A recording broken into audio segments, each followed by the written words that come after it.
Hi, welcome to the Recovery Daily Podcast. I'm your host, Rachel Abbasi. I'm a grateful recovering alcoholic and stroke survivor. I had a terrible symptom day. And I ended the day with a stomach ache, but I think that is going away. I had a really difficult time at vestibular therapy today. For anyone who's listening who is on a vestibular journey, I just want to share with you what happened with me, and maybe it will resonate with others. So, what happened was the therapist put a bunch of cards and they all had a letter of the alphabet on them. She spread them out on this table, and they were not in any specific order, but they were all facing straight, like they weren't tilted or anything like that. They were all straight, and that actually matters. Okay. So, and then they were all out of order. So my job was to find the cards in alphabetical order and take them out of where they are and put them in a pile over on the side. Well, before she even said what I needed to do, she spread the cards out, and I felt like this overwhelming feeling just starting to build. And finally, because I was ignoring looking down at them or avoiding looking down at them, and then I looked down at the cards, and then it was building and building and building, and I just started crying. She's like, "Oh, tell me what's going on." And I said, "It's completely overwhelming. I don't want to do this." And she said, "Okay." So, as soon as I said that, I started crying harder, like sobbing, totally sobbing. And so she got me some tissues. She said, "Okay, we're going to work through this." And she said, she wanted me to explain, which is great. She's so great. And she's like, "Explain to me what's going on." So I explained that I had to do this before at vision therapy. I had the same reaction. It's hard and I don't want to do it. And it's like what I was explaining. I said, it's like going to the doctor and you're going to get a shot if you're afraid of shots. I mean, this is not how I deal with shots, but say my sister, sorry, sissy. If my sister was going, maybe not so much now, but when she was younger, if she had to go to the doctor and she knew she was going to get a shot, she would just start crying because there's temporary, terrible pain that is ahead of you. And it's going to go away, but I don't know really what my sister was thinking at those times, but that's what it reminds me of, is like preparation for something terrible. And for me, what it feels like is I know I'm going to have symptoms without a doubt when I'm done with whatever she's going to ask me to do, which I knew what she was going to ask me to do. I'm going to have symptoms, and it's either going to go away after 20 minutes, it's going to go away after an hour, or I'm going to feel it all day, or it's going to take me 4 days to get rid of this feeling. So it's scary, it's scary to invite in this kind of symptom when you know it's going to happen. So she said, "Okay, we're just when you're ready." So I did it, and I did it. She said, "You did it fine. You did it very quickly." And I said, "That's because the faster I do it, the faster it's going to be over." And so she asked me like how I looked for the cards, because she said you can look vertically by row, you can look horizontally by column, or she said scanning is probably going to cause the most symptoms. Well, what I did kind of subconsciously is I found a card and then I would look near the card and then widen the search in one direction. So they just so happened to be close to each other, the cards that I was looking for. Um, so I did it and it was over. And it's not, the symptoms don't happen right away. It grows over time. So uh, I felt like a little bit of the shaken head feeling. What have I been calling it? Roller coaster head or whatever. Um, and oh, grizzly head. That's what I was calling it. And then over time, it gets to be more and more and more. And finally, I had to sit down. So after like 10 minutes, I'm sitting on this uh, chair and I'm just feeling like completely unstable, like I'm going to fall over. It's not vertigo. It's different than vertigo. It's very difficult to explain if you talk to or you research vestibular patients that have different vestibular disorders, and there's a ton of them. Everybody has a different explanation of their symptoms, and a lot of people I've seen say the same thing as me, which is dizziness is not the right word, but it's the best word in the English language to explain it. So anyway, that was the end of therapy. Uh, I left and I had planned to go get my nails done. Isn't that nice? I call it a vintage green. Anyway, my husband was like, "Are you sure that's what you want to do?" Because I needed to walk home from the nail place. I said, "Yeah, I'll be just, I'll just be sitting there when they do my nails. And so I'll close my eyes a bit and then I'll be able to walk home." Well, it was, I mean, I did walk home, but it was very much like, and I'm having some sharp pain, so sorry about this.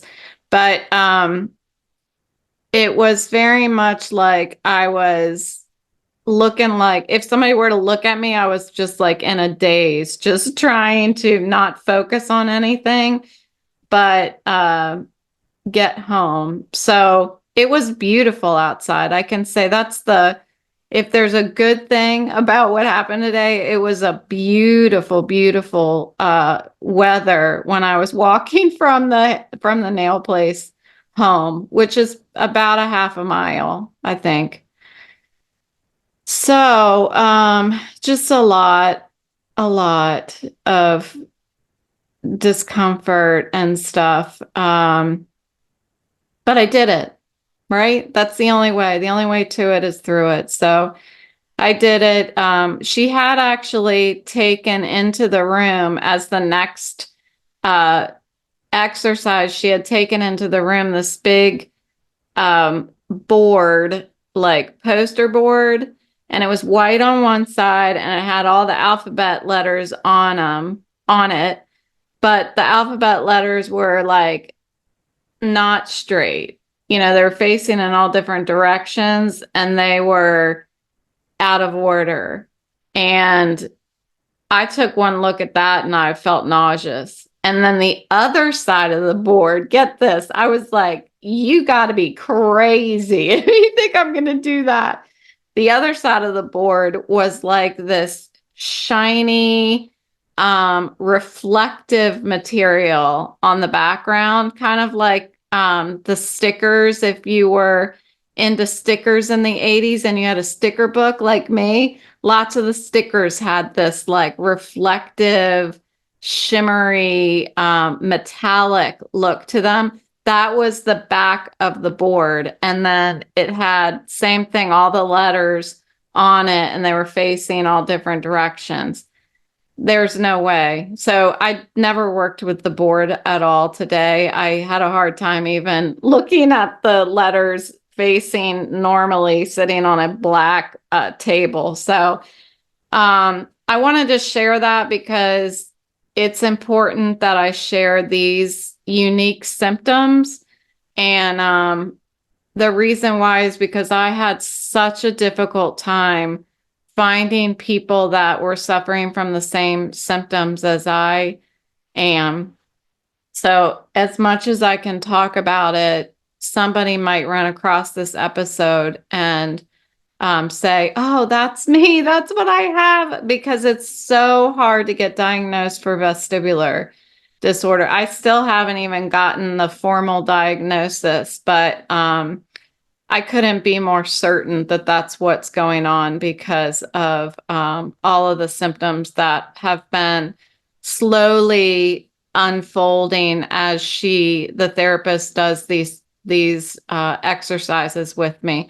So in July, that's when I take the vestibular test, which I think is called ENG, if I'm not mistaken. There's an ENG and a VNG, but I'm taking an ENG, I think it's called. If I'm incorrect, I'll correct it in the description of this episode below. Okay, so that's what's happening today. You can tell I'm having lots of symptoms because I'm closing my eyes a lot. I want to talk about pride today. And pride can be a significant barrier in recovery, especially from, I mean, I shouldn't even say especially, but it can be a barrier in sobriety, like getting sober, a barrier to getting sober. It can be a barrier to getting mental health support, reaching out to a therapist or a psychiatrist.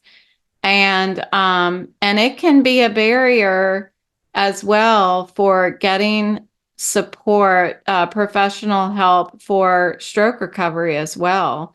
I mean, I spent 2 years not doing anything about my head because I just felt like, oh, I should be fine. I should be fine. I should feel fine. That's what I kept thinking. Like, it should get better. And it never did. So pride can manifest itself in a lot of different ways and hinder progress and recovery and healing. A lot of times it leads to defensive behavior as we try to protect this inflated self-image and avoid admitting that we have these faults. You know, alcoholism is not a fault, it's a disease. And before we get sober, it's hard to see that because I felt like before I got sober that I was weak. Part of the reason I thought I was weak was because I was told that I was. And another reason is because I saw people around me who were so, just flourishing in their lives. And I felt like I should be flourishing too. And I didn't want to admit that there was something really wrong inside of me. So I was defensive. And I remember my brother saying to me that I needed to stop drinking. What he said was that you're gonna die. You're gonna you're gonna die. I think it was something like that. And he was right. But when he said it, I was like, psh, whatever. It was that it felt like criticism. It felt like, he was saying, you can't do this. And that's what I think happens with a lot of alcoholics, that the people around us want to help us and want us to help ourselves.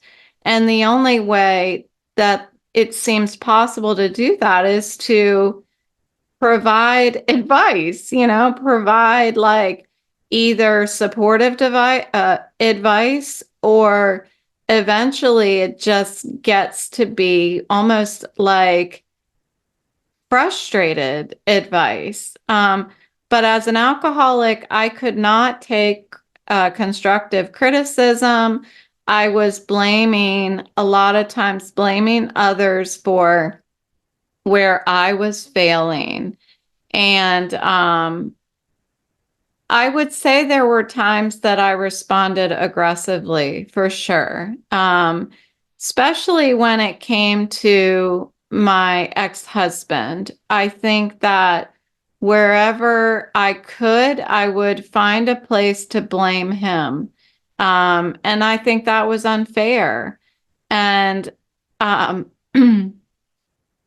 And I think that there were times that I was aggressive that I didn't need to be, because I was too afraid to look inside me for anything wrong with me. So here are some ways that pride might interfere with recovery. And the first one is this reluctance to admit vulnerability. So pride can lead people to deny that they are struggling at all and deny absolutely the severity of their struggles. Acknowledging that we need help is obviously the first step in recovery. But there are so many times that lives are lost because pride can make a person want to appear strong or in control when they're not. That's why we hide it. That's why I hid it.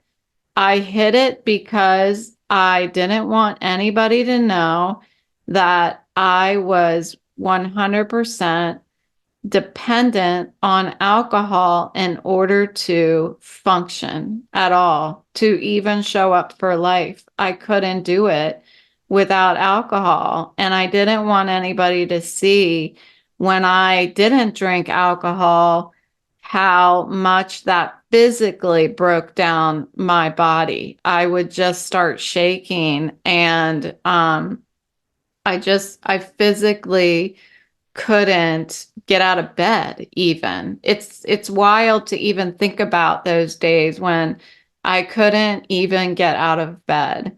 Um, I remember my mom one time coming over, and I was hungover in the morning and I needed more alcohol, and my daughter was there. I don't know where my son was. I think he was off at school already because this was towards the end of my drinking.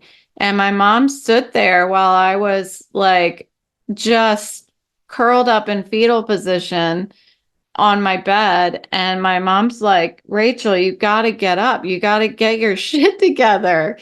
And I said, I can't. I can't. And that's all I could say because I didn't know what was wrong with me, and I certainly didn't know how to fix it. All I knew was that I needed more alcohol in order to get up and get out of bed. So, second is resistance to seeking help. So, once I realized that I needed help, admitting that I needed help required some humility, and that is overshadowed by pride.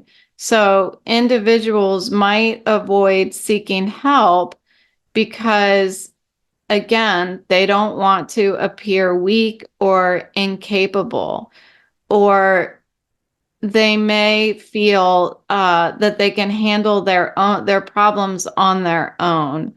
So it's one thing to admit that things, I'm not feeling well. I'm not as strong as maybe I'm showing the world. But it's another layer in to say, okay, I need to ask somebody for help. who's the right person to ask for help? And I asked my mom, to drive me to detox. And I know that she was very, very upset with me. Um, I don't think any of us knew what was going on. That I had been, that this disease had overcome me, and I couldn't do it on my own. I couldn't make any decisions that were going to effectively make things better for me. So the best thing I could do was get myself into a professional facility where they can help me figure out what's wrong with me and give me guidance and medical observation to make sure that I'm okay as I detoxed. The next one is difficulty accepting support. So you've got to admit, hey, I'm not as strong as I'm trying to tell everybody I am. And then next you're like, I think I need to ask somebody for help. Who should it be? And then third is accepting that help. Even when help is available, pride can cause people to reject it. It's like dipping your toe in the pool and then being like, no, I'm not getting in. No, I'm not getting wet. People may feel like they should be able to recover without assistance. And there's just you see, there's so many layers into having to make these decisions, and we get closer. And if we're okay, if everything fits okay, then we take another step and we ask somebody for help. And then we're like, okay, I did it. Now, whatever that person is telling me that I need to do, I have to actually accept their support. I have to actually listen and let them help me. And if I choose not to, if I'm like, no, this doesn't feel good, then that's going to lead to isolation and could potentially worsen my condition. It could just drive me right back to a drink, and then I drink more. I mean, I remember when I got out of detox the first time, I stayed sober for, I don't know how long it was. I think it was 2 months, but I'm not quite sure it was that long. And then I drank for another 8 months. During that 8 months where I drank again, I was drinking like somebody was going to take it away from me. I was drinking like the world was running out of wine. And that might sound humorous to people, but I was desperate. I was desperate to get as much in my body as possible until I wasn't going to be able to drink again. In fact, when my mom brought me to the rehab facility or to the detox facility, I had a water bottle with me that I had filled with wine because I was not willing to not drink up until I walked into the door of the detox facility. And when we got there, I was like chugging this water bottle filled with wine. And my mom actually, I hardly, I barely remember this, but she was taking it out of my hand, and I took it back and I drank it as fast as possible and drank the whole thing because that's how desperate I was.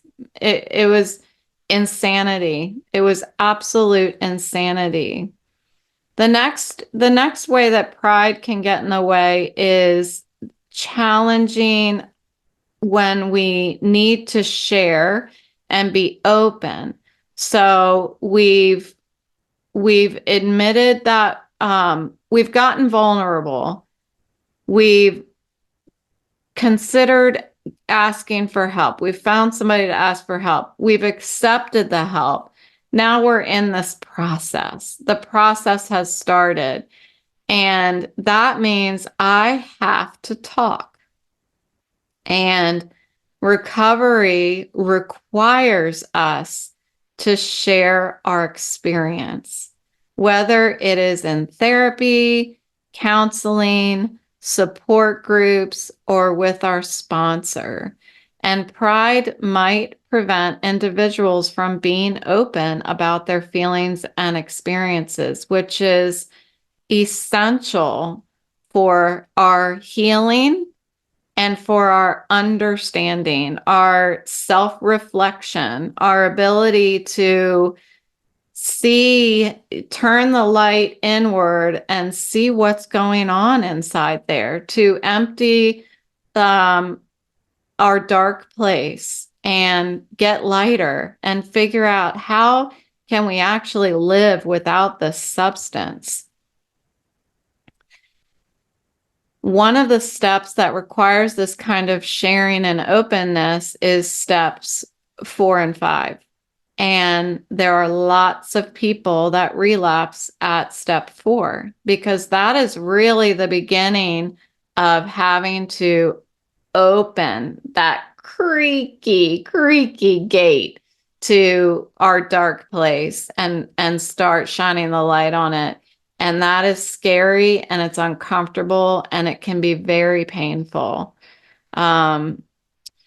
Next is non-compliance with treatment plans. So sometimes pride can lead individuals to believe that they know better than the professionals aiding them, and that causes them to stray from their prescribed treatment plans. And I told you the other day, I'm the first one to admit that I was like, all right, I'm going to see a psychiatrist, but I would be surprised if she can tell me something I don't already know about myself, especially after being in sobriety for 8 years, going to a therapist, an addiction therapist for 2 years. Like, how can this be?